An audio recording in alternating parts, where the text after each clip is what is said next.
Ayo, gerak cepat. Jangan lama-lama seperti wanita. Kau yang di belakang, cepat.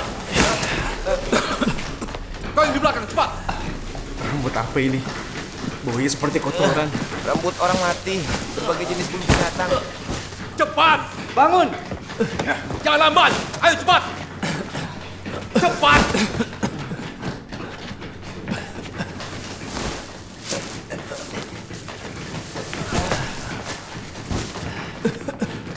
Lebih cepat! Kau Ayo, taruh di cepat. sana. Kalian belum makan ya? Cepat, cepat. Ayo, cepat. Kalau tidak selesai juga, jangan harap bisa belanja atau mandi. Atau menemui dokter. Akan kami batalkan semua hak kalian.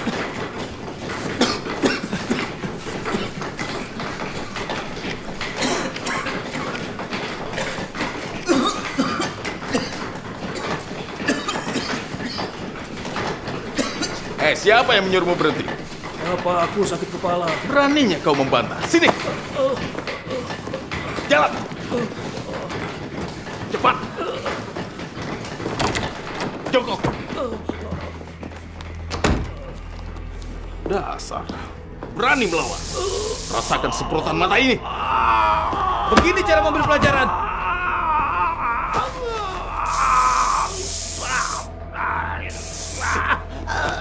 Kalau bertingkah lagi kok.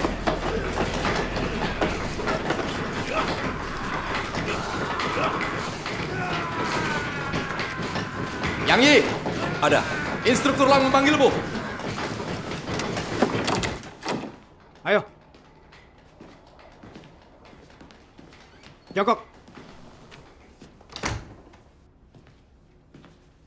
Yang Yi, bagaimana perkembangan reformasi ideologi ini bagimu?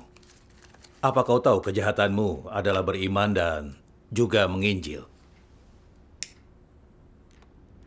Beriman dan menginjil itu sah. Undang-undang menjamin kebebasan agama. Aku tidak melanggar hukum. Jika itu benar, kau tak akan dipenjara kan? Gereja Tuhan yang Maha Kuasa lama dicap jadi kultus. Itu target prioritas untuk dihancurkan dan dilarang. Kau memberitakan Injil di mana-mana, sehingga banyak orang percaya Tuhan yang Maha Kuasa. Ini mengancam kedudukan politik dari Partai Komunis. Kau mau menumbangkan kekuasaan negara, ha? Menurutku ini kejahatan yang paling serius. Kau masih beranggapan tidak melanggar hukum. Kau harus mengakui kesalahanmu dan terima reformasi ini. Atau kau rasakan akibatnya. Juru selamat telah datang. Dia bekerja. Tuhan yang Maha Kuasa. Dia mengungkapkan kebenaran untuk menyelamatkan manusia dari kebinasaan. Kami ingin seluruh manusia dapat mendengar suara Juru Selamat, menerima kebenaran, dan memperoleh keselamatan Juru Selamat. Ini pesan terbaik bagi manusia. Sesuatu yang sangat baik. Kenapa kau terus menangkap dan menjebak kami? Dan menuduh kami menumbangkan kekuasaan negara? Itu tidak masuk akal. Juru selamat apa? Mana ada juru selamat? Tidak pernah ada juru selamat. Hanya Partai Komunis yang dapat menyelamatkan manusia dari bencana. Bantu mereka jalani hidup yang baik. Yang Yi, pikirkan keadaanmu. Saat hukuman 10 tahunmu selesai, kau akan berusia 50-an.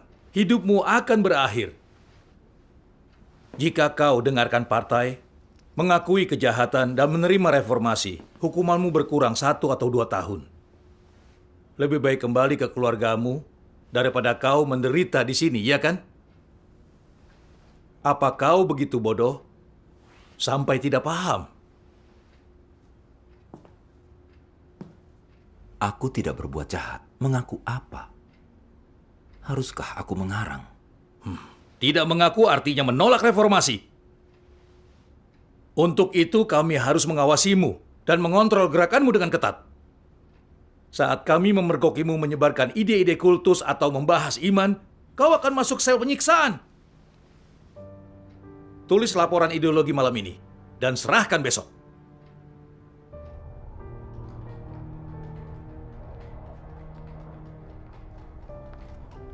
Sudah setahun sejak aku dijatuhi hukuman dan dipenjara. Setiap hari aku bekerja seperti budak. Aku juga tunduk pada pengawasan ketat para penjaga. Memikirkan hukuman 10 tahunku membuatku sedih dan tertekan. Kalian harus menerima reformasi. Di penjara iblis yang menyesakan ini, aku merindukan pembekalan firman Tuhan. Bahkan hanya 1 kalimat sehari sudah cukup. Tapi tampaknya itu terlalu indah untuk terjadi.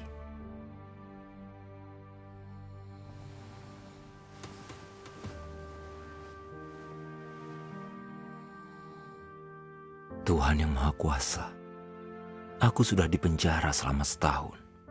Tidak bisa membaca firman-Mu. Dan ada rasa sakit dan kegelapan di hatiku. Kapan aku bisa kembali membaca firman-Mu?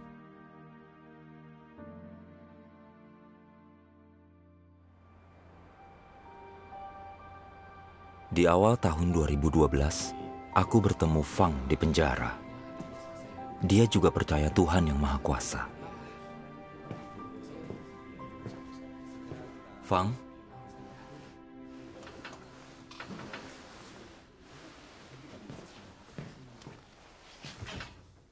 Kau baik-baik saja?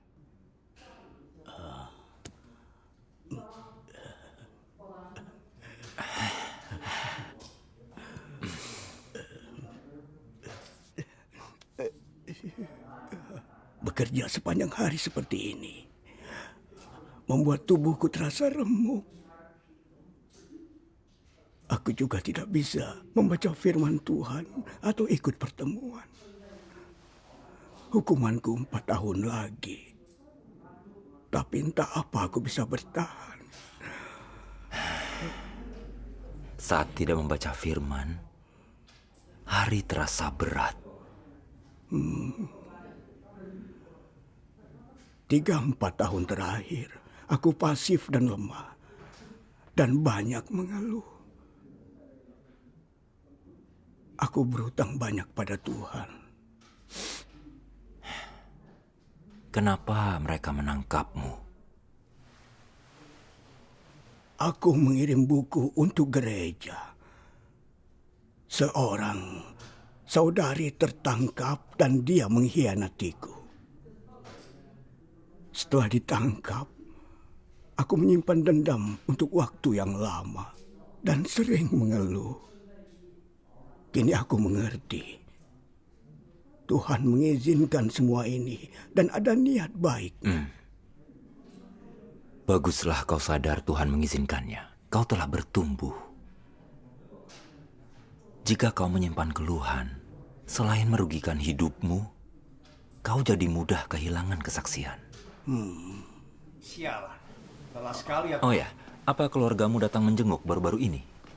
Mereka datang sekali beberapa waktu lalu. Yang Sanjun. Yang Yi. Ada pengunjung.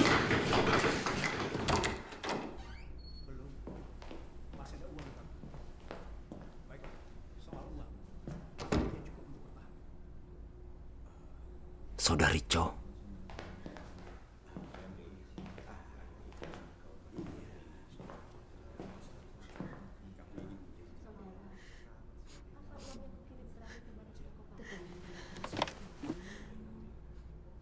Yang Yi, Bibi, kau datang.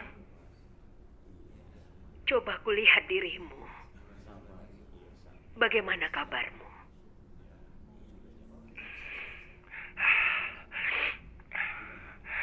Aku baik. Aku hanya bekerja setiap hari. Jadi rasanya monoton. Karena sudah di sini, kita harus menghadapi kenyataan. harus melewati kesukaran dalam hidup. Kau sudah di sini. Jadi jangan menyerah. Tak ada kesulitan yang tak bisa diatasi. Iya. Keluargamu baik-baik saja. Kau tak perlu khawatir. Kami akan mengirimimu sejumlah uang, jadi jangan ragu untuk membeli apa yang kau butuhkan. Baiklah. Sudah, waktunya habis. Waktunya sudah habis, ayo. Kami bawakan makanan dan lainnya. Simpanlah untukmu sendiri, jangan dibagi-bagi. Baiklah. Bangun. Ayo. Jaga dirimu baik-baik. Bibi, jangan khawatir. Aku akan menjaga diriku. Ayo cepat.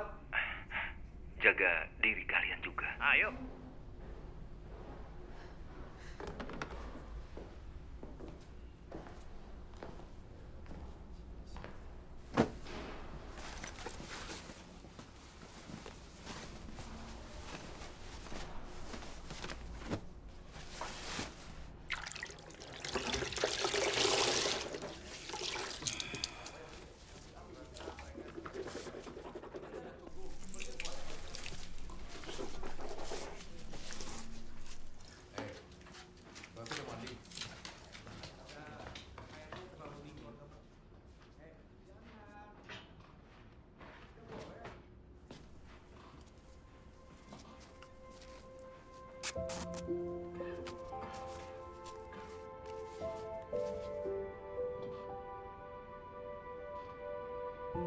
Tuhan, terima kasih telah mendengar doa kami.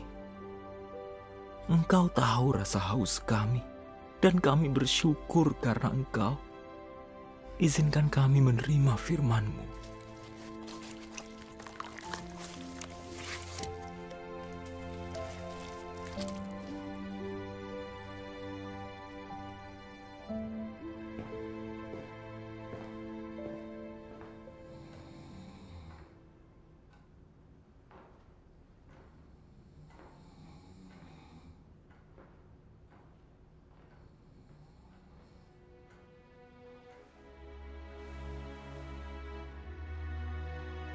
Si naga merah yang sangat besar menganiaya Tuhan, dan ia adalah musuhnya. Karena itu, di negeri ini, orang percaya menjadi sasaran penghinaan dan penindasan. Karena ini bermula di negeri yang melawan Tuhan. Semua pekerjaan Tuhan menghadapi rintangan yang luar biasa. Dan memenuhi sekian banyak firman-Nya membutuhkan waktu. Akibatnya, orang dimurnikan sebagai hasil dari firman Tuhan, yang juga adalah bagian dari penderitaan. Sulit bagi Tuhan untuk menjalankan pekerjaannya di negeri si naga merah yang sangat besar. Tetapi, lewat kesulitan ini, Tuhan melakukan satu tahap pekerjaannya, menunjukkan hikmat-Nya, perbuatannya yang menakjubkan, dan memakai kesempatan ini untuk menyempurnakan kelompok ini. Lewat penderitaan manusialah, lewat kualitas mereka, dan lewat watak iblis orang-orang di negeri yang najis inilah, Tuhan mengerjakan pekerjaan penyucian dan penaklukannya, agar dari ini Dia memperoleh kemuliaan, dan mereka yang bersaksi tentang perbuatannya. Seperti itulah makna utuh pengorbanan Tuhan bagi kelompok ini. Dalam 4 tahun, itu pertama kalinya aku mendengar firman. Iya.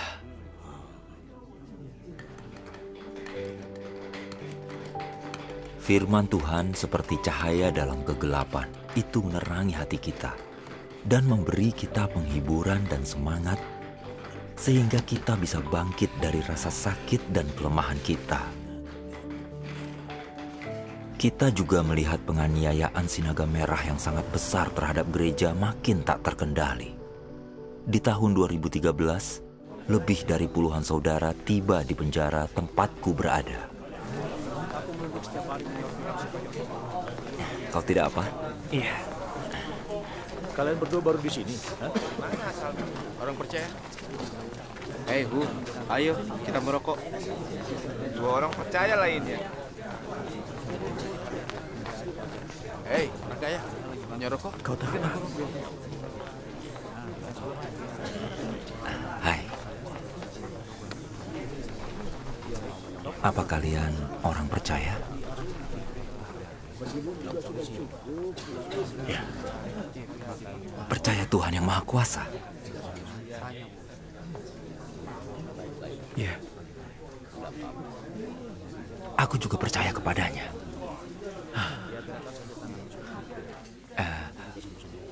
Bagaimana kalian bisa ditangkap? Kami dilaporkan saat menginjil.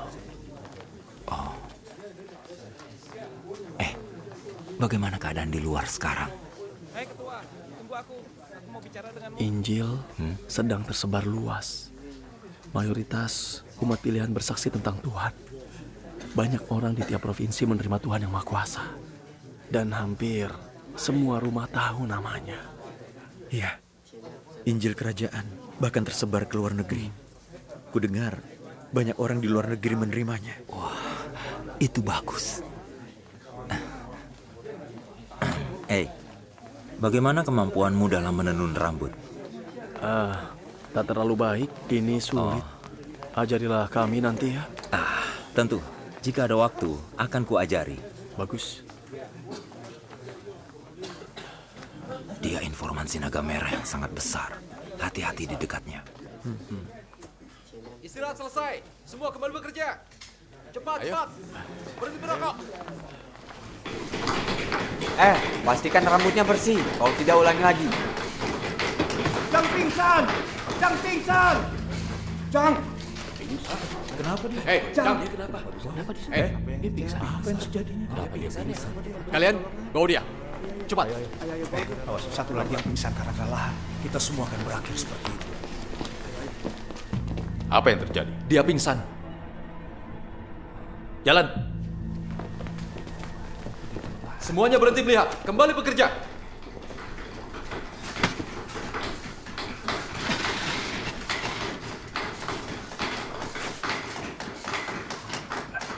Leo, Ya, aku sudah minta 2 kali.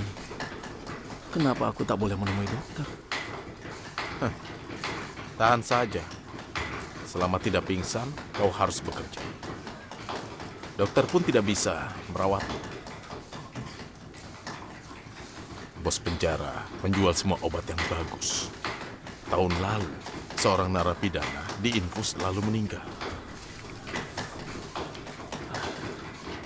Hanya ada kegelapan. Di sini, orang mati seperti anjing mati. Jika beruntung kau keluar hidup-hidup. Jika tidak, kau mati.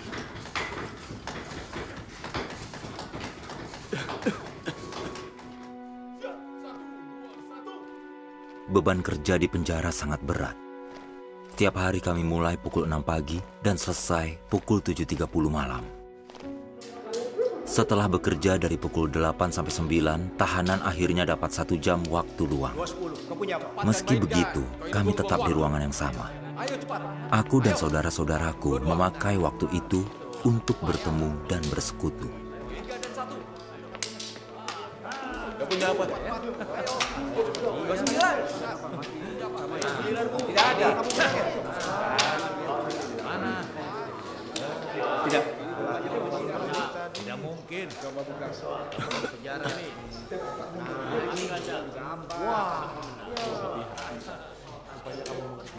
Kenapa penyakitmu menjadi parah? Polisi menyiksaku di rumah tahanan. Kini di penjara, aku harus bekerja pagi hingga malam. Tubuhku tak tahan, jadi aku demam. Kau terlalu lemah. Bulan lalu aku beli susu kedelai bubuk. Kubawakan Bisakah untukmu kau diam? besok. Emangnya kenapa? Sial, aku bunuh kau. Aku bunuh kau. Kau tidak mau main? Kau tidak mau? Pergi sana. Apa kalian ini? Kalau tidak masih sabar, kau tidak aku ajar ya. Sudah. Ayo, ayo.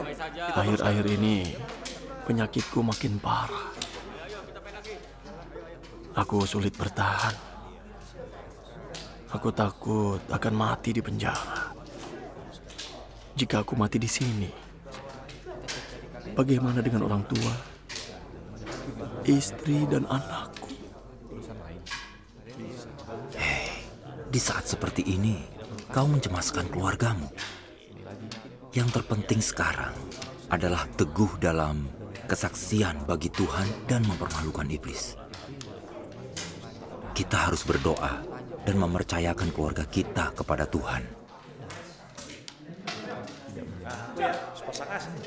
Hei, akan kubacakan satu firman Tuhan. Baiklah. Kau harus menderita kesukaran, menyerahkan dirimu, dan menanggung penghinaan demi kebenaran. Untuk dapat lebih banyak kebenaran, kau harus alami penderitaan lebih besar. Ini yang harus kau lakukan. Janganlah membuang kebenaran demi kehidupan keluarga yang damai. Dan janganlah kehilangan martabat dan integritas hidupmu demi kesenangan sesaat. Kau harus mengejar segala yang indah dan baik, dan jalan dalam hidup yang lebih bermakna. Jika kehidupanmu vulgar dan kau tidak mengejar tujuan apapun, bukankah kau sia-siakan hidupmu? Apa yang kau peroleh dari kehidupan semacam itu? Kau harus tinggalkan seluruh kenikmatan daging demi satu kebenaran. Dan jangan buang seluruh kebenaran demi sedikit kenikmatan. Orang seperti ini tak punya integritas. Keberadaannya tak ada artinya.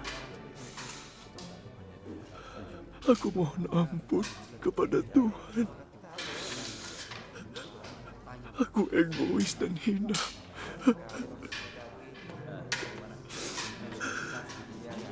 Sini.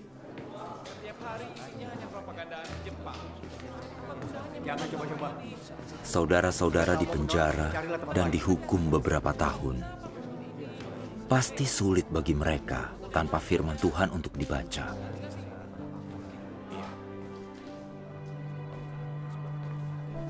Iya, aku pernah melihat babi terbang. Aku tidak percaya kau sudah membaca buku. Mengapa tiba-tiba kau menjadi rajin? Jangan omong kosong.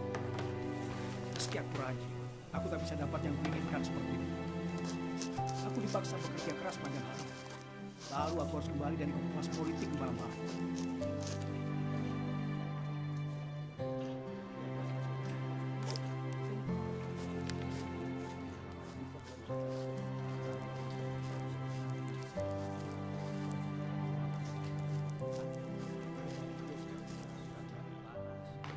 Kita dipaksa lebih banyak bekerja, punggungku jadi sakit. Benar.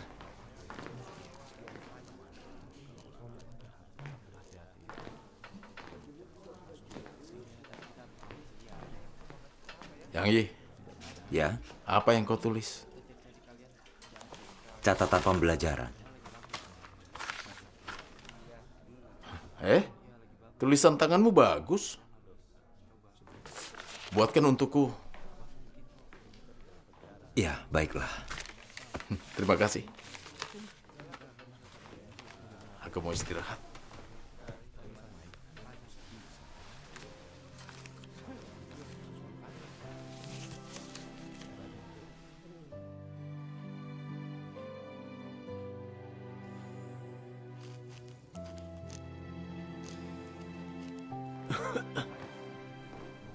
Hei, Jillian.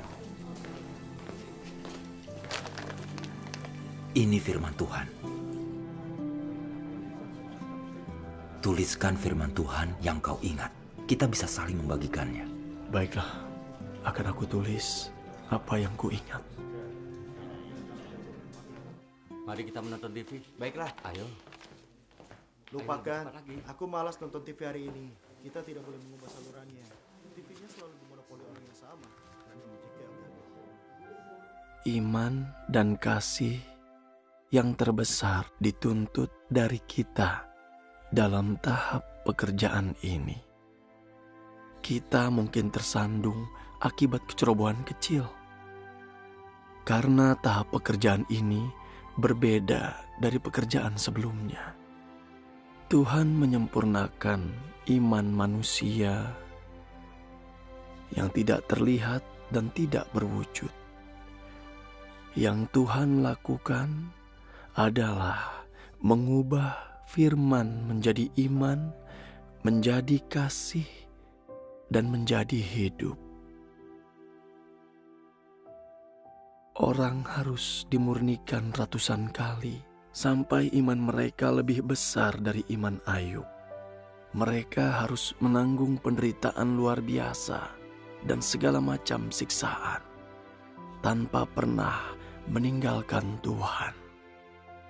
Ketika mereka taat sampai mati dan memiliki iman yang besar kepada Tuhan, maka tahap pekerjaan Tuhan ini selesai. 3 dan 1. Ayo cepat main.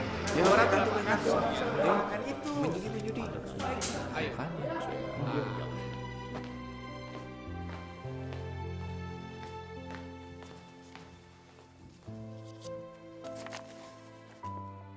Bagaimanapun cara Tuhan bekerja, dan dalam lingkungan seperti apapun, engkau mampu mengejar kehidupan dan mencari kebenaran, serta pengetahuan tentang pekerjaan Tuhan, memiliki pemahaman tentang perbuatannya, dan bertindak menurut kebenaran. Melakukan itu artinya memiliki iman yang sejati, dan menunjukkan engkau belum kehilangan iman kepada Tuhan. Iman sejati berarti teguh dalam mengejar kebenaran melalui pemurnian, sungguh mengasihi Tuhan, tidak pernah meragukannya, menerapkan kebenaran untuk memuaskannya, apapun yang dia lakukan, mencari kehendaknya secara mendalam untuk memikirkannya. Dulu, saat Tuhan berfirman kau akan memerintah sebagai raja, kau mengasihinya, dan saat dia menunjukkan diri, kau mengejarnya. Namun, sekarang Tuhan tersembunyi, engkau tidak bisa melihatnya, dan masalah datang menimpamu. Kini, apakah engkau kehilangan harapan kepada Tuhan? Jadi, setiap saat engkau harus mengejar kehidupan dan berusaha memuaskan kehendak Tuhan. Inilah yang disebut iman sejati, dan inilah kasih yang paling sejati dan indah.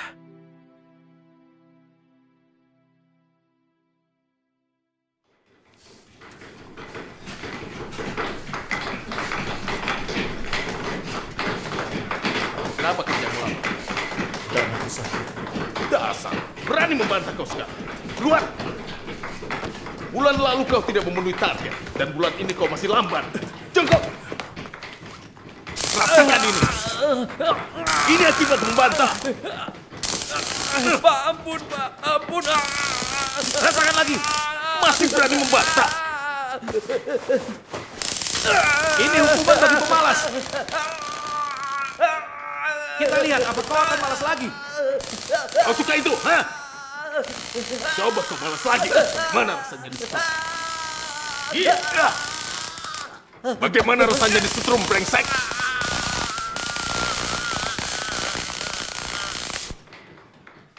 Bawa dia ke sel penyiksaan. Iya, Pak. Kalian bawa dia keluar. Ayo cepat.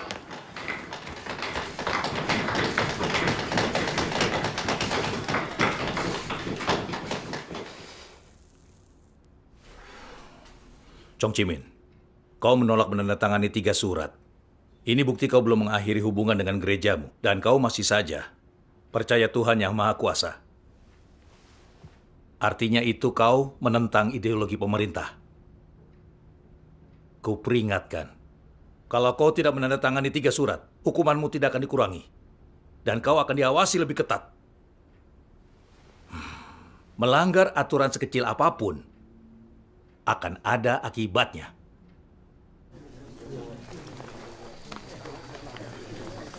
Ada apa? Instruktur Lang bicara denganku lagi. Dia memaksaku menandatangani 3 surat. Aku tidak mau. Saat si naga merah yang sangat besar memaksa kita demikian, tujuannya agar kita mengkhianati Tuhan dan menghapus Tuhan dari hati kita. Ini tipu muslihat iblis. Jinhu, nyeri pinggangmu sudah membaik. Oh, sudah lebih baik. Terima kasih.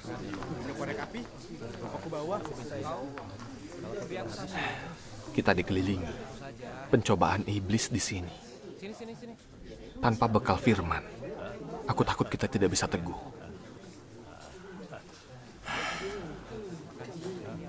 Kita harus mengandalkan Tuhan. Akan kutulis lebih banyak firman Tuhan.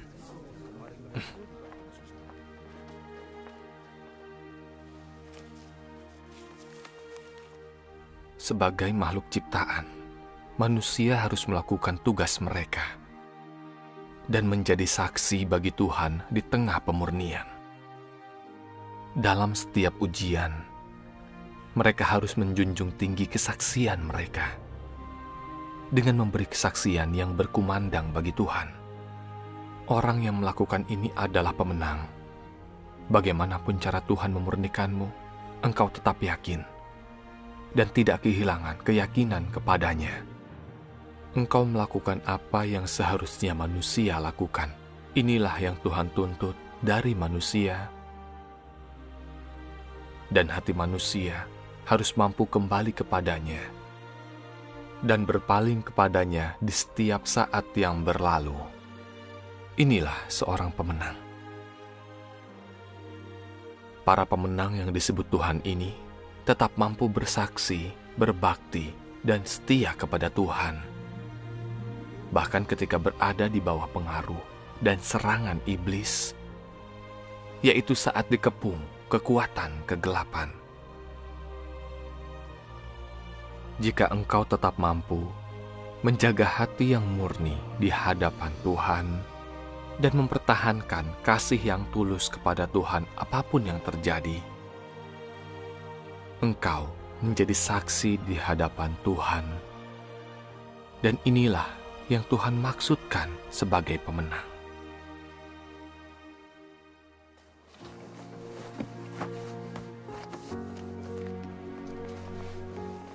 Meskipun diawasi ketat di penjara, kami membaca firman Tuhan.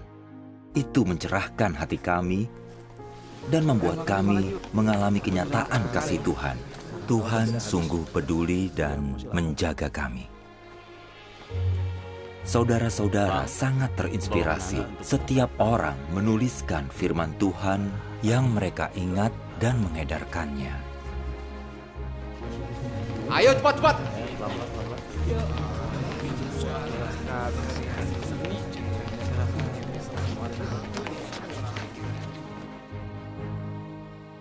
Hal yang engkau warisi hari ini melampaui warisan para rasul dan nabi sepanjang masa, dan bahkan lebih besar daripada warisan Musa dan Petrus.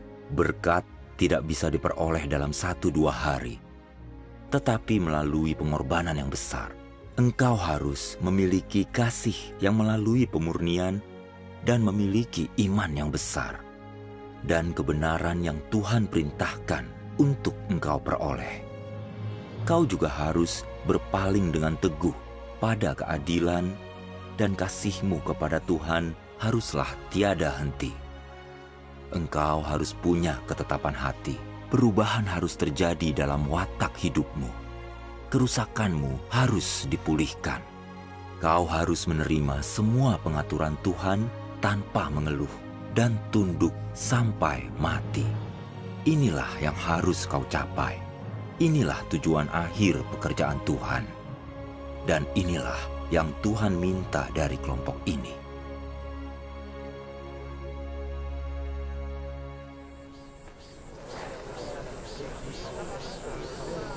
Instruktur Lang, belakangan ini Yang Yi berhubungan dengan jemaat Tuhan yang Maha Kuasa di penjara. Mereka pasti membicarakan kepercayaan mereka.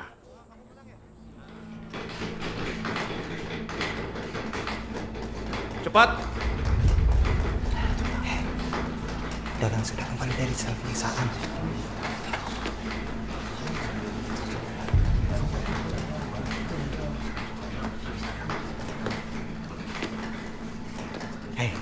Sepertinya dia sangat menderita. Yang Yi! Ada. Instruktur Lang ingin bertemu. Yang Yi, ada berapa jemaat Tuhan yang Maha Kuasa di penjara? Aku tak tahu. Apa kau berkontak dengan mereka? Tidak. Kau kenal dengan mereka? Tidak. Kudengar kau sering berhubungan dengan mereka. Tidak. Yang Yi, jangan mempermainkanku. Jangan dikira aku tidak tahu. Kapanpun kau berbicara dengan orang lain, aku pasti tahu. Terus terang saja, akan kuhukum siapapun yang membuat masalah.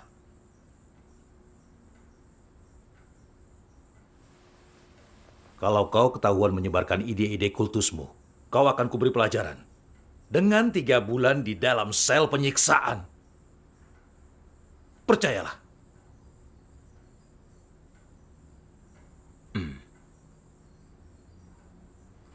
Aku peringatkan kau. Kau harus menjauhi Yang Yi. Dia target utama yang diawasi di penjara. Tidak ada jaminan dia keluar hidup-hidup. Tidak ada untungnya kau berhubungan dengannya. Aku baru, tak kenal dia. Tak ada hubungan. Kalau ketahuan berhubungan, target berikutnya yang akan diawasi adalah kau.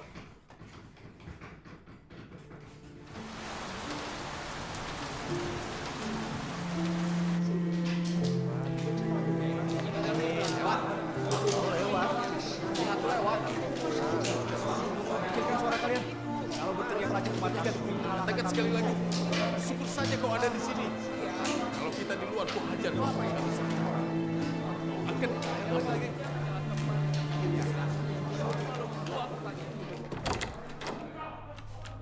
Instruktur Lang.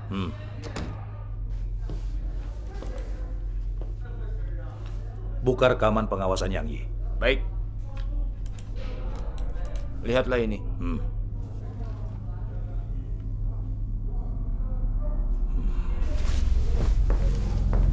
Instruktur Lang, Pak.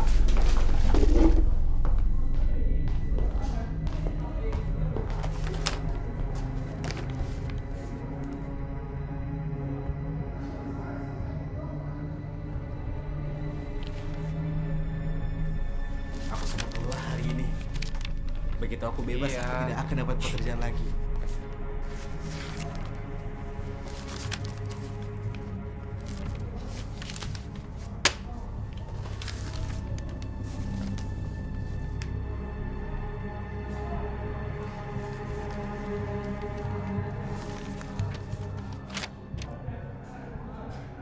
Instruktur Lang. Selamat tinggal, Instruktur Lang.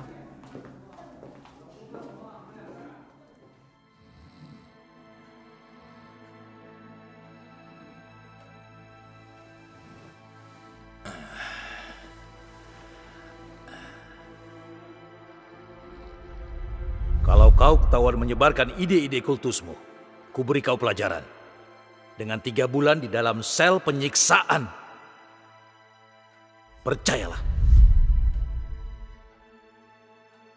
Kami tak punya kebebasan sedikit pun di penjara iblis ini. Tuhan, bimbinglah kami, berilah kami iman dan kekuatan agar mampu lepas dari kekangan dan belenggu kekuatan iblis.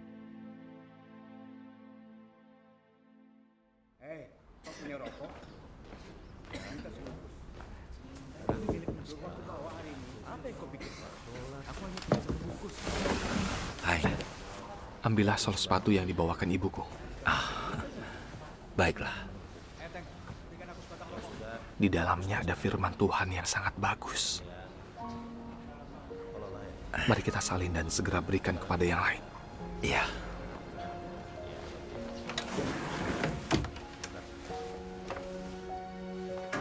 Jinhook, ayo main kartu beberapa putaran. Belakangan ini aku selalu kalah. Kau sedang sial saja.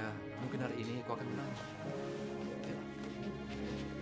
Apapun yang Tuhan lakukan atau cara Dia melakukannya, berapapun harganya, apapun sasarannya, tujuan dari tindakannya tidak berubah.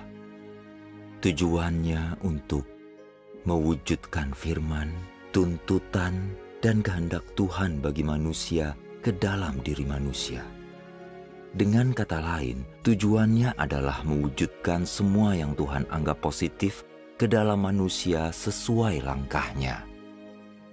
Memampukan manusia untuk memahami hati dan hakikat Tuhan, dan memungkinkan manusia menaati aturan dan pengaturan Tuhan, dan dengan demikian takut akan Tuhan dan menjauhi kejahatan.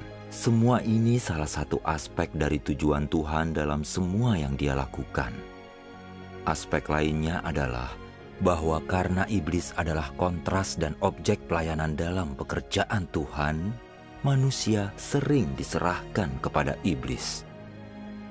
Dengan cara ini, Tuhan memungkinkan manusia tahu dalam pencobaan dan serangan iblis, kejahatan, keburukan, dan kehinaannya, sehingga menyebabkan manusia membenci iblis dan mampu mengenali apa yang negatif. Proses ini membuat mereka perlahan membebaskan diri dari kendali iblis dan dari tuduhan, gangguan, dan serangan iblis. Sampai karena firman Tuhan, pengetahuan dan ketaatan mereka kepada Tuhan, serta iman dan sikap takut mereka kepada Tuhan, mereka bisa menang atas serangan dan tuduhan iblis. Baru setelah itulah mereka dibebaskan dari wilayah kekuasaan iblis. Pembebasan manusia berarti bahwa iblis telah dikalahkan. Itu berarti mereka tidak lagi menjadi santapan di mulut iblis. Alih-alih menelan mereka, iblis telah melepaskan mereka. Ini karena orang-orang semacam ini jujur, karena mereka memiliki iman, ketaatan, dan takut akan Tuhan, dan karena mereka memutuskan hubungan dengan iblis. Mereka mempermalukan iblis, mereka membuat iblis menjadi takut dan mengalahkan iblis.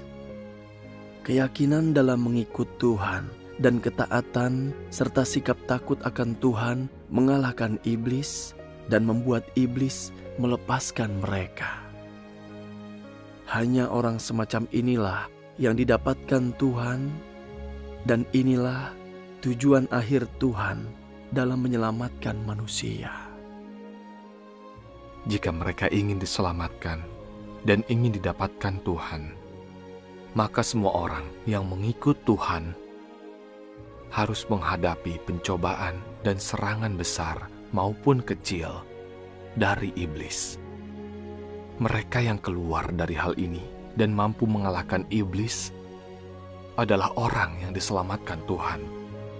Dengan kata lain, mereka yang diselamatkan Tuhan adalah mereka yang telah mengalami ujian Tuhan dan yang dicobai dan diserang iblis berulang kali.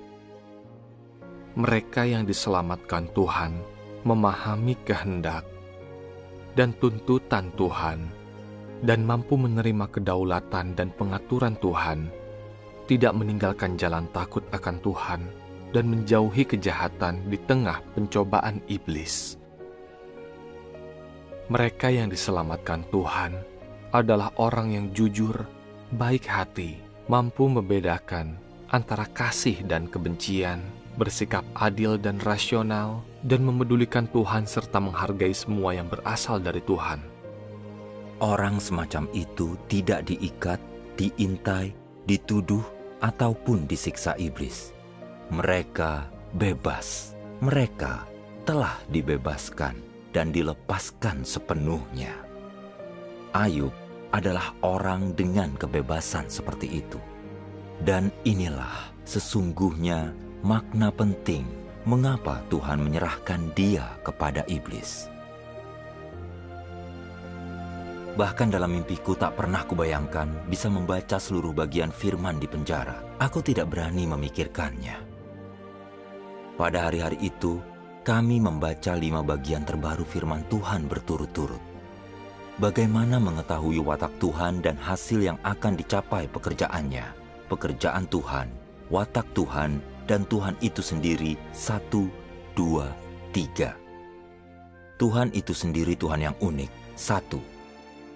Setelah membaca 5 bagian ini, kami merasakan sukacita yang luar biasa. Dan semuanya langsung merasa termotivasi. Aku tidak menyangka bisa membaca banyak firman Tuhan di penjara setan itu. Ini anugerah dan berkat Tuhan. Pada waktu itu, setiap kali ada kesempatan kami pasti membaca firman Tuhan terbaru dan menangis setelahnya.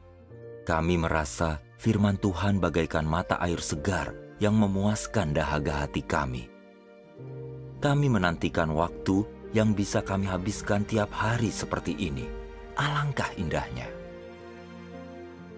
Meskipun pekerjaan yang terlalu banyak membuat kami lelah setiap hari, kami merasakan kedamaian dan sukacita di hati dan menikmati pemeliharaan, perlindungan, dan hadirat Tuhan.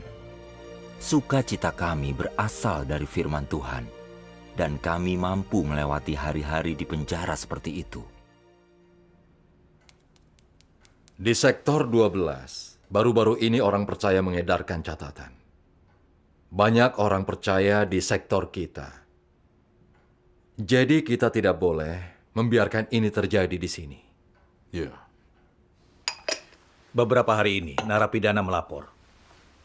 Mereka berhubungan setiap kali ada kesempatan. Kita harus terus mengawasi dan melihat apa yang mereka rencanakan.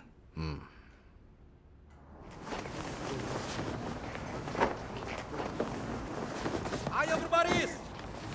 Cepat!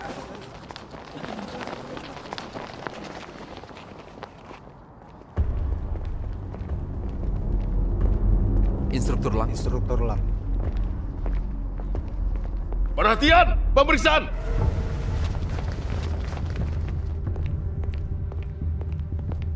Jangan bergerak. Jangan bergerak! Apa ini? Sial, kalian tidak pernah belajar. Jangan bergerak.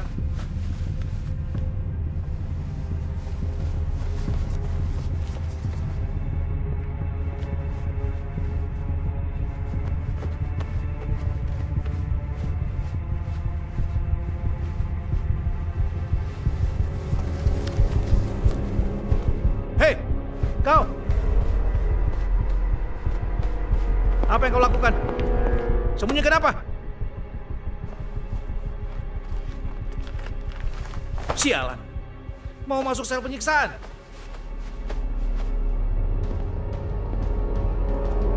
Jangan bergerak.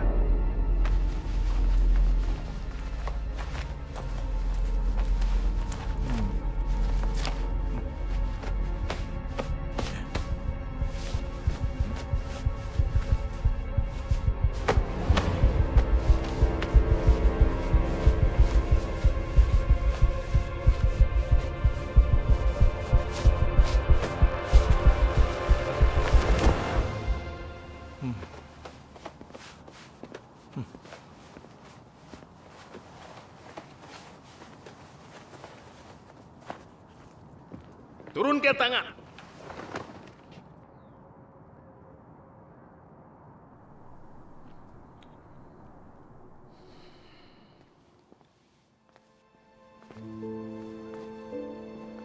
Pada tahun 2014, Saudara Cheng, Saudara Cheng, dan Li juga ditempatkan ke sektor 8. Mereka ditangkap karena menginjil.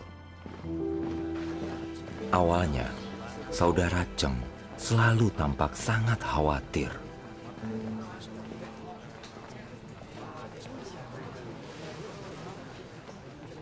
Saudara, aku baru menandatangani 3 surat. Aku terus merasa gelisah. Aku merasa telah dikutuk. Niatku ingin bijak menangani mereka, bukannya untuk mengkhianati Tuhan. Mengapa aku gelisah setelah tanda tangan? Apakah aku telah mengkhianati Tuhan? Bagaimana pandanganmu?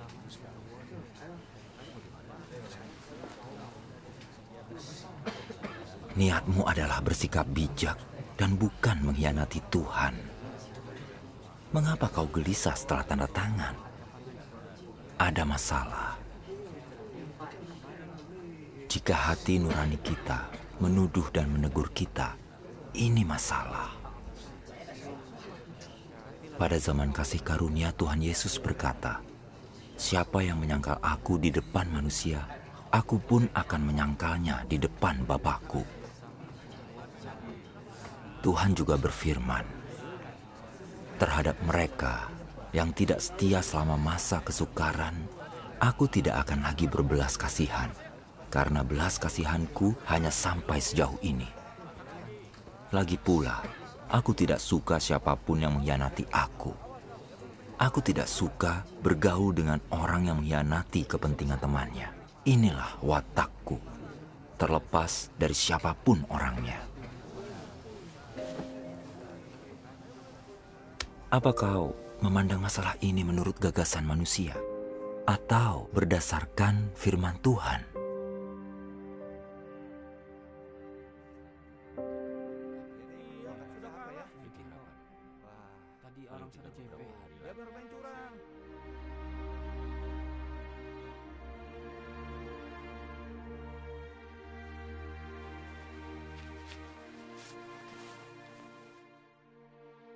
Di satu sisi, selama ujian dari Tuhan, manusia jadi mengenal kekurangannya dan melihat bahwa ia tidak penting, hina, dan rendah, tidak punya apa-apa, dan bukan apa-apa.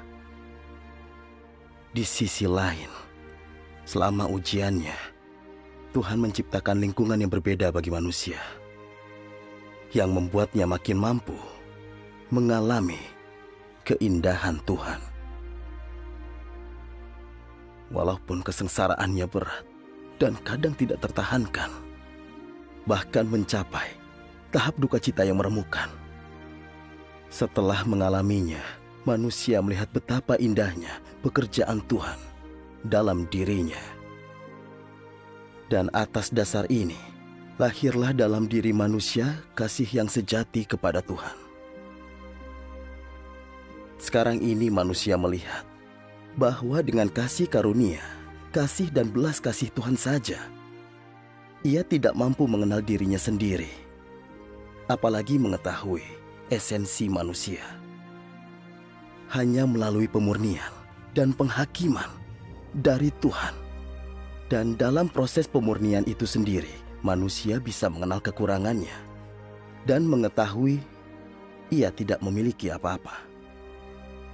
Maka kasih manusia akan Tuhan dibangun atas dasar pemurnian dan penghakiman Tuhan.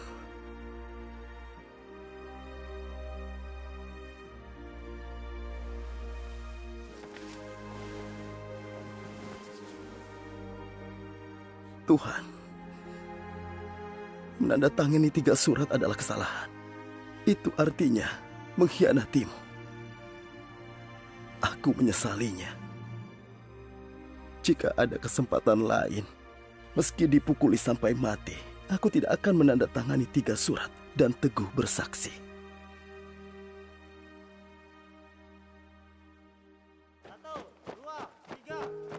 Satu, dua, tiga, empat. 1, 2, 1. 1, 2, 1.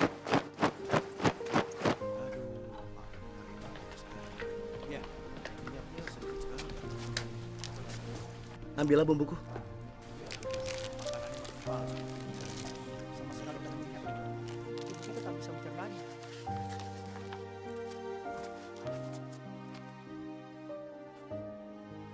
Ketika menghadapi penderitaan, engkau harus mampu untuk tidak memedulikan daging dan tidak mengeluh kepada Tuhan. Ketika Tuhan menyembunyikan dirinya, engkau harus mampu memiliki iman untuk mengikutinya, menjaga kasihmu kepadanya, tanpa membiarkan kasih itu hilang. Apapun yang Tuhan lakukan, engkau harus tunduk pada rancangannya dan siap untuk mengutuki dagingmu sendiri daripada mengeluh kepadanya. Engkau harus memuaskan Tuhan lewat ujian, meski engkau menangis getir atau enggan berpisah dengan objek yang kau kasihi. Hanya inilah kasih dan iman yang sejati. Bagaimanapun tingkat pertumbuhanmu yang sebenarnya, engkau pertama-tama harus berkeinginan menderita dan memiliki iman yang sejati. Juga harus berkeinginan meninggalkan daging. Engkau harus rela menanggung kesukaran dan kepentinganmu dirugikan demi memuaskan kehendak Tuhan dan mampu menyesali diri. Di masa lalu, engkau tidak mampu memuaskan Tuhan dan sekarang engkau dapat menyesali dirimu. Engkau tidak boleh kurang dalam satu pun dari hal-hal ini. Melalui hal-hal inilah Tuhan akan menyempurnakanmu. Jika engkau tidak dapat memenuhi kriteria ini, engkau tidak bisa disempurnakan.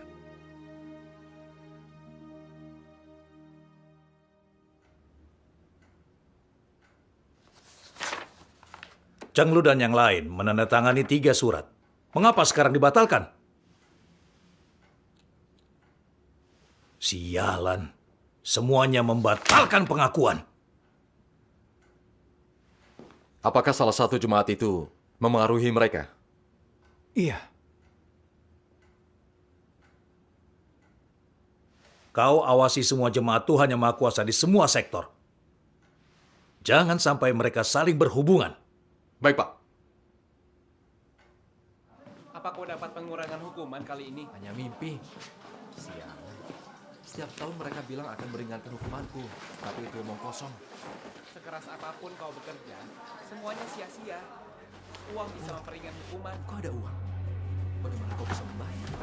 Kantongmu kosong. Kau tidak punya uang sama sekali.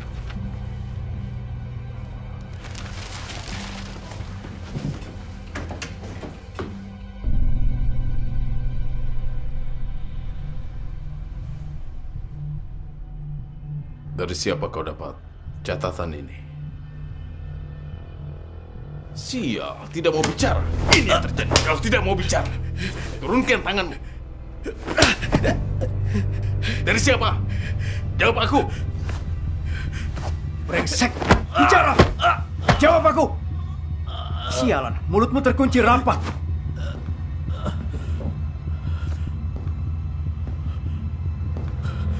Bagaimana sekarang? Kau dapat catatan dari siapa? Jawab! Sialan kau! Aku tak mau jawab! Ayo jawab! Kau suka disetrum? Kau jawab tidak?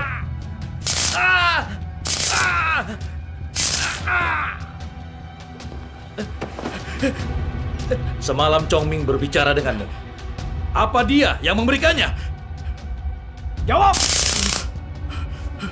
Bicara! Sialan! Katakan! Kubunuh kau tidak bicara! Katakan! Tidak mau bicara? Setrum kau! Bicara!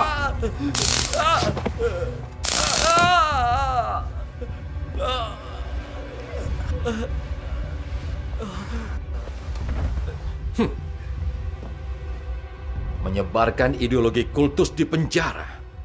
Nyalimu besar sekali. Bawa Chong Ming masuk. Jalan. Mereka menangkap 2 orang percaya. Ayo, coba kita lihat. Ayo lihat. Ayo cepat. Apa yang terjadi saya? Keduanya tak pernah membuat Cukup. masalah. Kalian menolak direformasi dan berani mengedarkan catatan. Kalian pasti cari mati. Sudah kami katakan berkali-kali, jangan menyebarkan ide-ide kultus.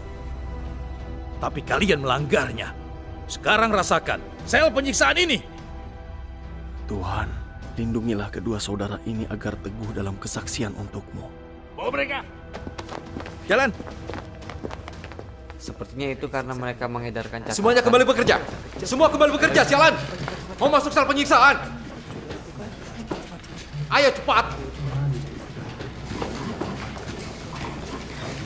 Tuhan, lindungilah mereka agar mampu berdiri teguh dan tidak menyerah pada iblis.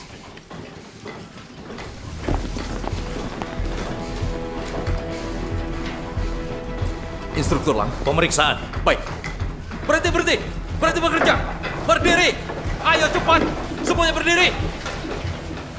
Tangan di kepala. Geledah mereka. Jangan bergerak. Jangan bergerak.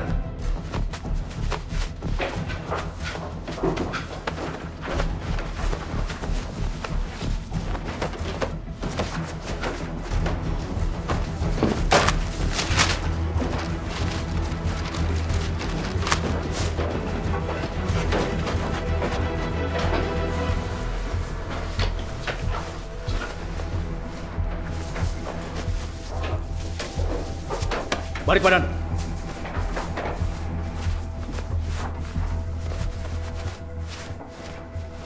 Penggeledahan lagi. Apa yang mereka temukan ya? Apa yang Lihat mereka cari? kekacauan yang Kacau. Di mana pakaian? Punya siapa ini? Orang percaya. Aku tanya punya siapa? Mereka membuat kita menderita bersama mereka. Lihat Siapa akibat dari catatan aduk mereka. ini? Ayo ambil. Cepat. Hei, di mana sepatuku? Lihat saja dekat pintu. Cepat. Ayo. Cepat. Jangan bergerak. Kalau kalian melanggar, kalian akan mati beku. Kalau mau keluar hidup-hidup, turuti semua perintah kami. Kami tidak peduli kalau kalian mati di sini. Sialan, jangan bergerak. Jangan bergerak. Kau juga.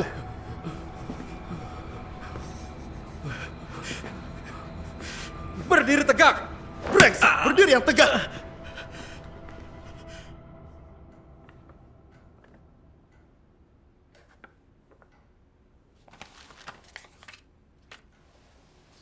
Apa kau tahu kenapa aku mau menemuimu?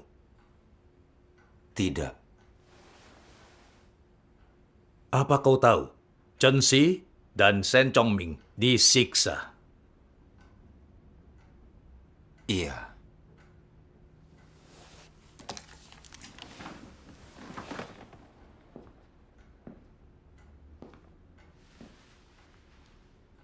Jadi kau yang mengedarkan ini?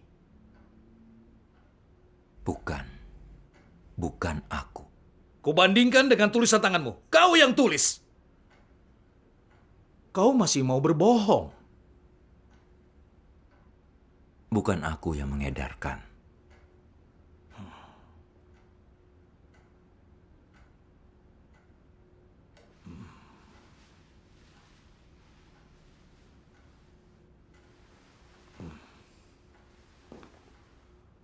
Aku tahu kau merencanakan sesuatu. Kali ini aku tidak akan melanjutkan masalah ini.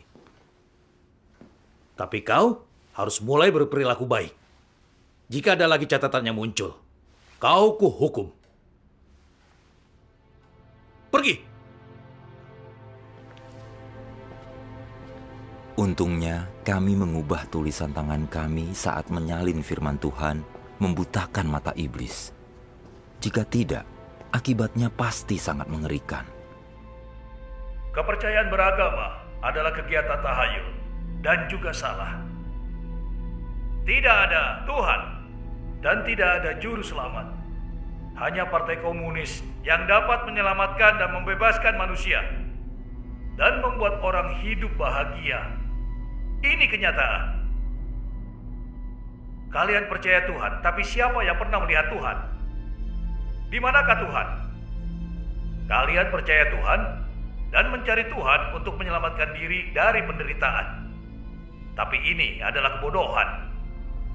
Kalian harus percaya pada sains dan juga partai, dan mengikuti partai untuk hidup bahagia. Hanya partai komunis.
Ya, ayo main kartu.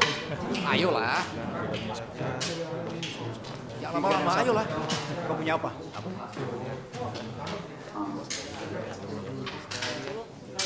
Ya. Itu kan kartu fisik. Mau apa lagi? Aku belum baca firman selama 20 hari. Aku juga tak bisa bersekutu dengan yang lain. Berat rasanya. Iya. Tak bisa membaca firman, membuat hatiku hampa. Kita di bawah pengawasan iblis dan tak bisa membaca firman. Waktu yang terbuang ini merugikan hidup kita. Hei, keadaan sudah membaik. Kita harus memikirkan cara menyebarkan firman. Ya. Kita tak boleh berhenti. Asal bisa membaca firman, kita akan punya kekuatan.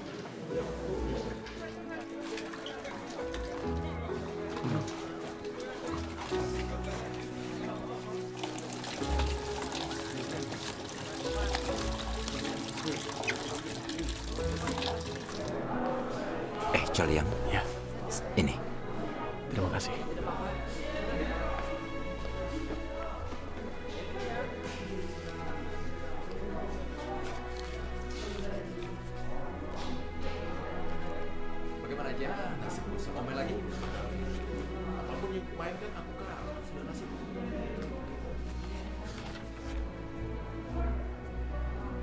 Meski iblis memandang Ayub dengan penuh ketamakan, tanpa seizin Tuhan, ia tidak berani menyentuh sehelai rambut pun di tubuh Ayub.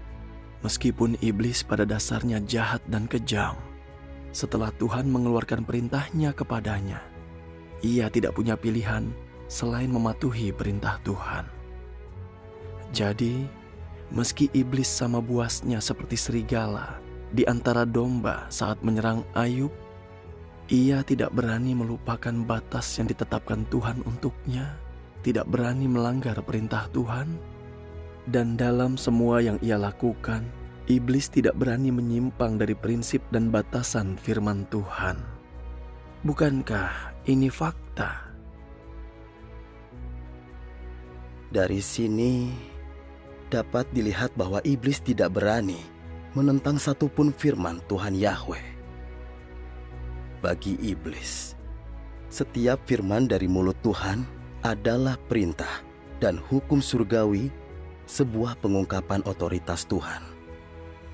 Karena di balik setiap firman Tuhan, tersirat hukuman Tuhan bagi pelanggar perintahnya dan bagi mereka yang tidak menaati hukum surgawi. Iblis mengetahui bahwa jika ia melanggar perintah Tuhan, ia harus menerima konsekuensi dari pelanggaran terhadap otoritas Tuhan dan menentang hukum surgawi. Lalu, apa konsekuensinya? Tentu saja, konsekuensinya adalah hukuman Tuhan terhadap dirinya. Tindakan iblis terhadap Ayub hanyalah mikrokosmos dari perusakannya terhadap manusia. Dan ketika iblis melakukan hal-hal ini, batas yang Tuhan tetapkan dan perintah yang Dia berikan kepada iblis hanyalah mikrokosmos dari prinsip dalam semua yang dia lakukan. Selain itu, peran dan posisi iblis dalam hal ini hanyalah mikrokosmos dari peran dan posisinya dalam pekerjaan pengelolaan Tuhan dan ketaatan penuh iblis kepada Tuhan selama mencobai Ayub hanyalah sebuah mikrokosmos dari bagaimana iblis tidak berani menentang Tuhan sedikit pun dalam pekerjaan pengelolaannya. Peringatan apa yang mikrokosmos ini berikan kepadamu? Di antara segala sesuatu, termasuk iblis, tidak ada orang atau hal apapun yang dapat melanggar hukum dan aturan surgawi yang ditetapkan Sang Pencipta. Dan tak ada orang atau hal yang berani melanggar hukum surgawi ini. Karena tak ada orang atau hal yang dapat mengubah atau lolos dari hukuman Sang Pencipta atas ketidaktaatan. Hanya Sang Pencipta yang dapat menetapkan hukum dan aturan surgawi.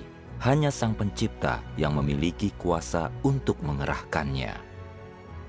Dan hanya kuasa Sang Pencipta yang tidak dapat dilanggar oleh orang atau hal apapun. Inilah otoritas unik Sang Pencipta. Dan otoritas ini adalah yang tertinggi di antara segala sesuatu, sehingga tidak mungkin dikatakan Tuhan adalah yang terbesar dan iblis nomor 2. Kecuali Sang Pencipta yang memiliki otoritas unik, tidak ada Tuhan yang lain.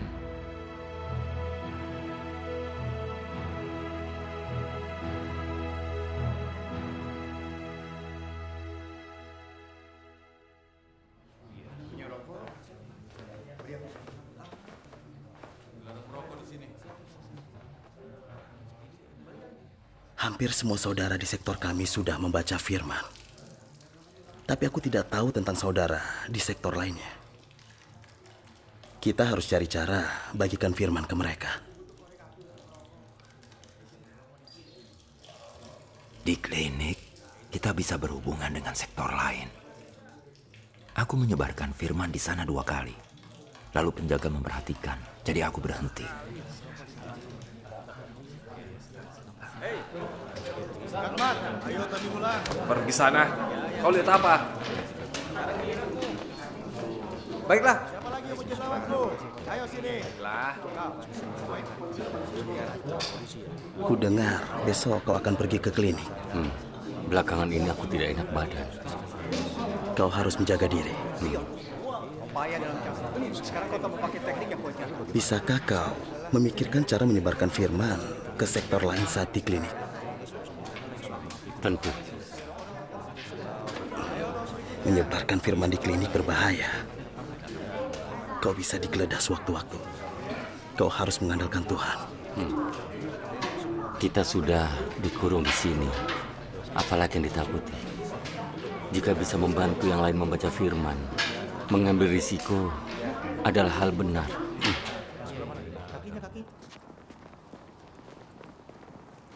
Berikutnya.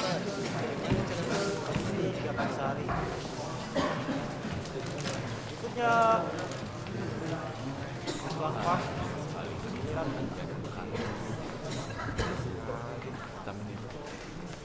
Bagaimana?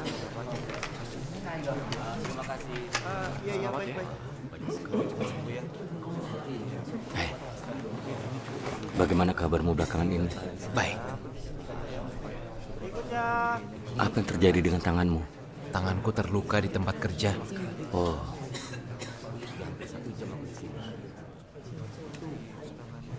Ini firman Tuhan. Setelah selesai berikan kepada saudara lain di sektormu.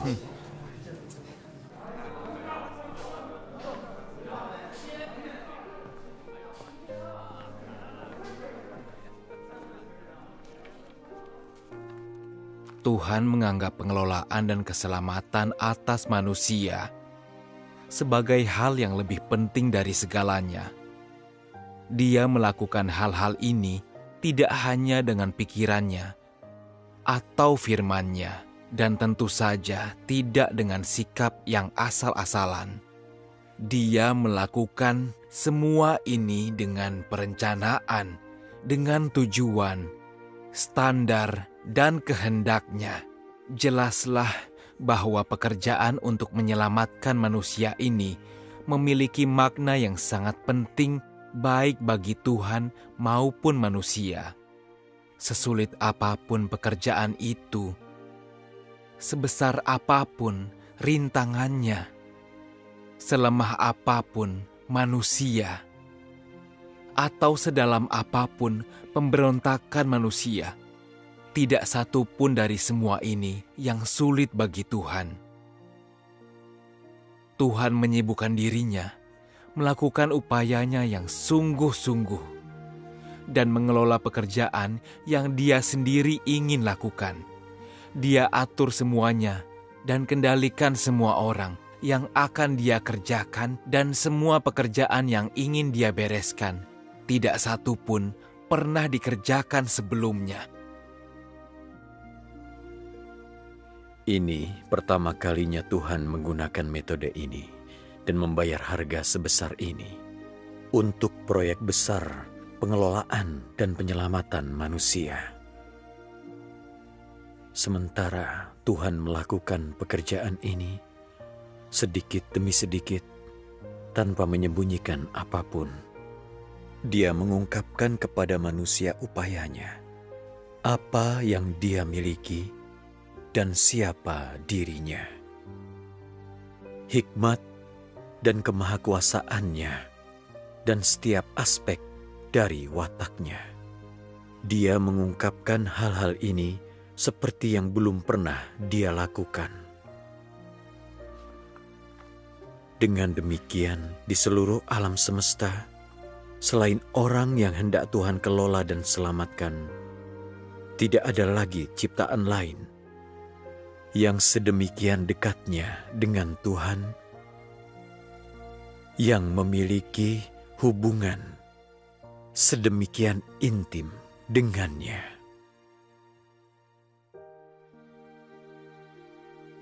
Di dalam hatinya, manusia yang ingin Dia kelola dan selamatkan adalah yang paling penting. Dia memandang mereka berharga di atas segalanya. Meskipun Dia telah membayar harga yang sangat mahal demi mereka. Dan meskipun Dia disakiti dan tidak ditaati oleh mereka, Dia tidak pernah meninggalkan mereka dan terus melakukan pekerjaannya tanpa mengenal lelah, tanpa keluhan ataupun penyesalan.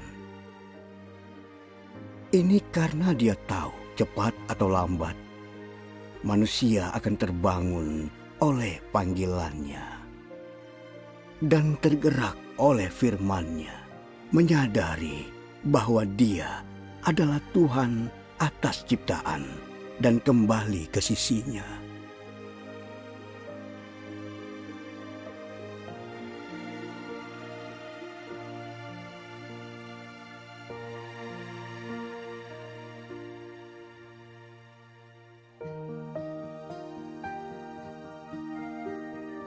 Saat itu, saudara-saudara pergi ke klinik untuk menyebarkan firman setiap ada kesempatan. Dan makin banyak saudara yang menikmati pembekalan dan penggembalaan firman Tuhan.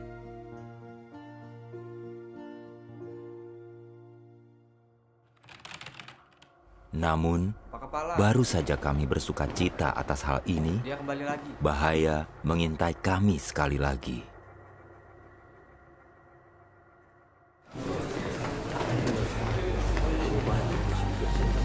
Direktur di sini, hancurkan catatannya. Hei, semua narapidana dari sektor 8, berbaris. Ayo jalan. Apa yang terjadi? Apalagi sekarang? Aku sedang diinfus. Cepat, lebih cepat. kau kesini, lebih cepat. Semua orang, ayo jalan. Tapi aku masih belum dapat obat. Direktur, dia orangnya. Kami sudah memantaunya sejak lama. Dia sering berhubungan dengan orang percaya di sektor lain. Mereka memakai klinik sebagai tempat pertemuan. Katakan siapa namamu? Goyan. Angkat tangan.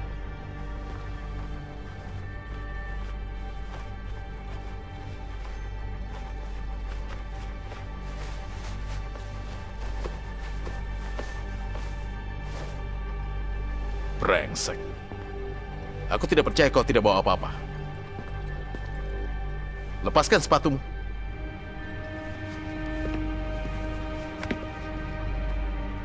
Keluarkan solnya.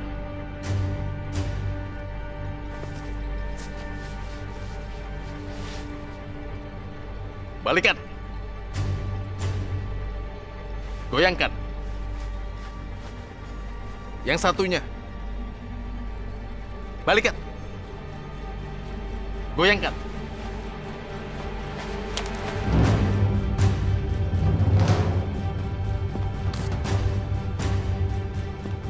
Direktur. Di mana kau mendapatkan ini? Di lantai. Dasar pembohong sialan. Sini, mari. Semua atur jarak. Tangan di kepala.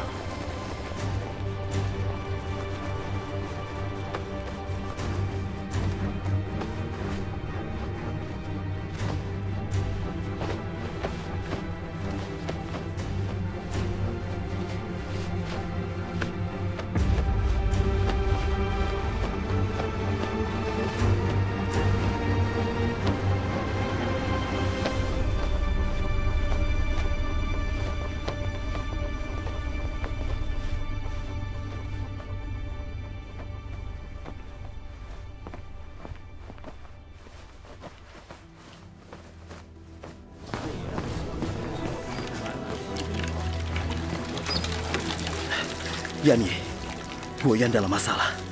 Sembunyikan firman, hancurkan catatan yang sudah kau hafal. Hei, beritahu yang lain. Baiklah.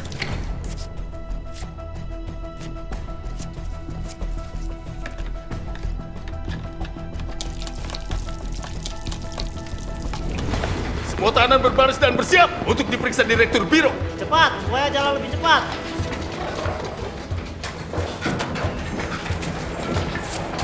Geledah dengan teliti.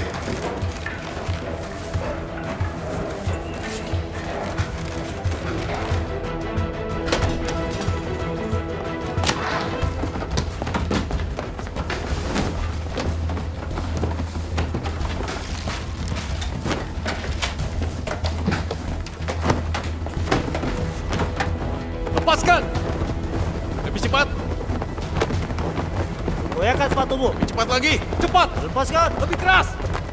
Cepat. Tangan di atas. Lebih cepat lagi. Angkat tanganmu. Semua tahanan, segera cepat. Ayo jalan lebih cepat. Cepat. Masih mengedarkan catatan di penjara. Kau cari mati. Jalan. Bang Jong. Ada. Bangun. Jalan. Beraninya kau. Katakan, siapa yang memberimu catatan? Bicara. Berani sekali kau. Brengsek. Masih keras kepala ya? Brengsek.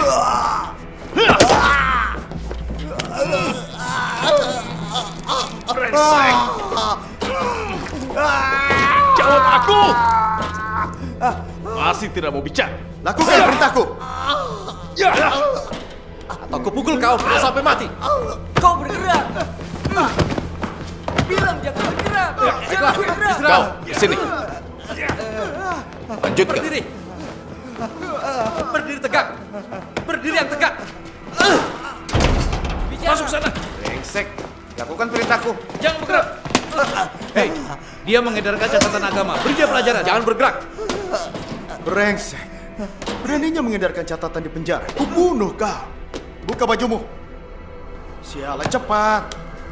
Kau mengedarkan catatan dan tak bekerja. Kau mau tahu rasanya diranjang besi? Buka baju. Tuhan, kumohon lindungi aku. Cepat.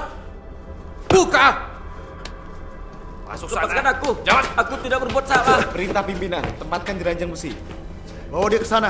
Ayo, sini. Sini. Ya. Maaf. Ya, Berdiri. Pegang dia. Lepaskan aku. Perintahku. Tangan dia. Ya. Lepaskan.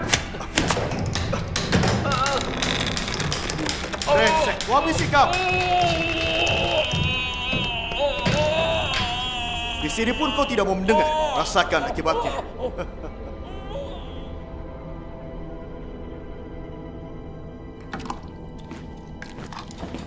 Ini ambil. Jangan bergerak. Ini. Jangan bodoh. Ini. Tahan dia. Masukkan itu.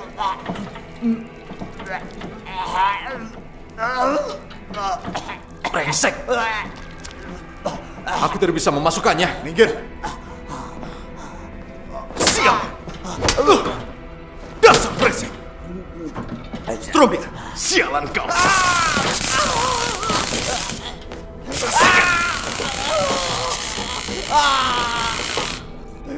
Teruskan. Brengsek. Lakukan perintahku. Rasakan akibatnya, dasar brengsek. Tuang.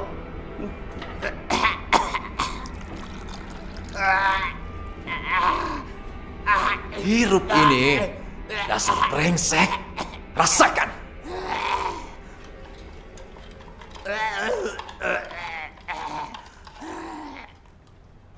Kalian yang percaya Tuhan, dengarkan.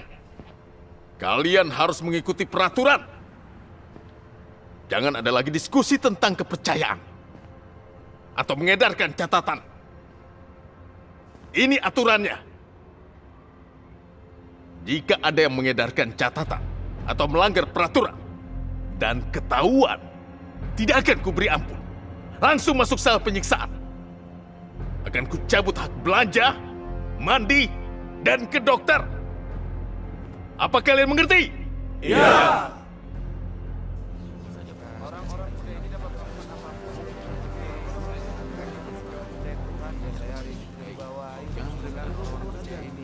Kejahatan mereka jauh lebih serius daripada kita. Mereka semua penjahat politik.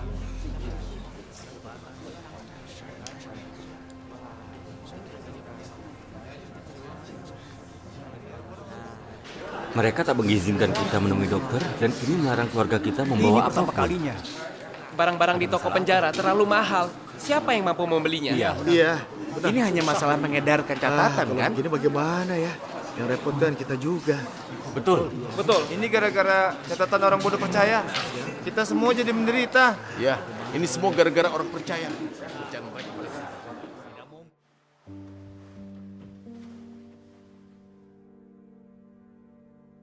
Kini, pengawasan di penjara sangat ketat. Jika kami ketahuan menyebarkan firman Tuhan lagi, kami pasti akan disiksa.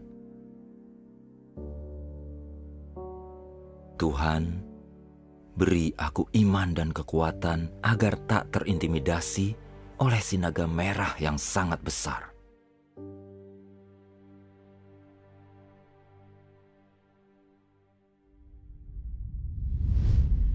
或许你们都记得这样的话，我们这只赞之情的苦楚，要为我们成就极重无比永远的荣耀，要为我们成就极重无比永远的荣耀。这句话是神在默示，有成就的，而且是成就在大红龙盼我之地。受到大红龙残酷迫害的人身上，因着大红龙是逼迫神的，是神的仇敌，所以在此地的人都因着信神，都因着信神而受羞辱，受逼迫，所以这话是成就在你们这般人身上的，这话是成就在你们这般人身上的。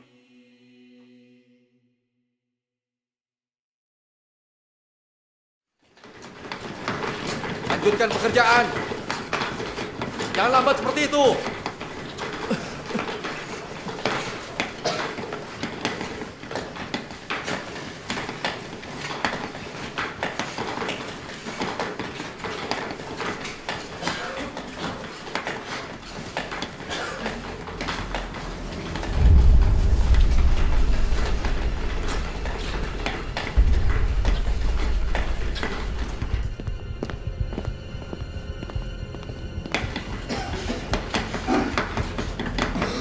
Tunjukkan kecepatan dan efisien.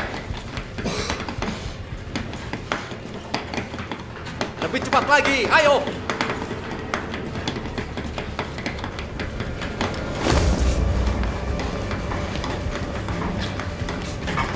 Yang Yi, Ada. mari.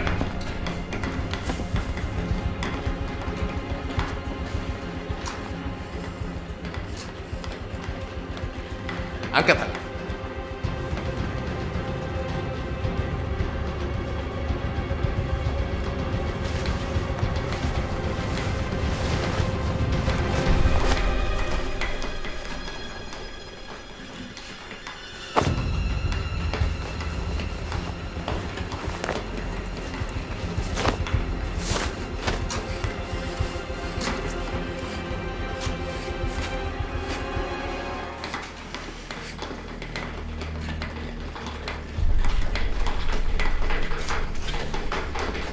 Kembali.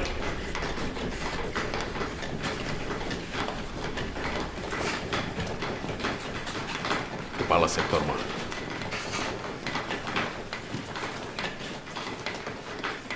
Cepat bekerja. Hampir saja. Tanpa pemeliharaan dan perlindungan Tuhan yang mendorongku untuk menyembunyikan firman-Nya, jika mereka menemukan firman Tuhan, aku pasti masuk sel penyiksaan selama 3 bulan.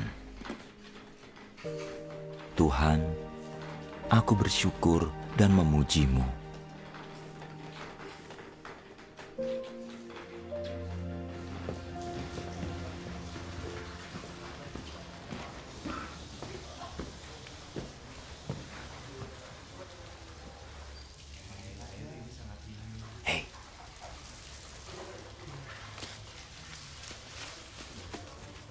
Ayo, kita main kartu 1 putaran. Aku bisa main 2 putaran Ayo. denganmu.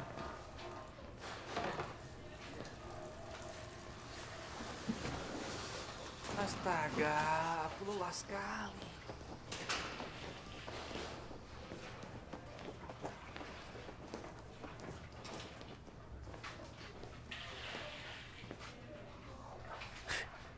Menulis laporan ideologi? Iya.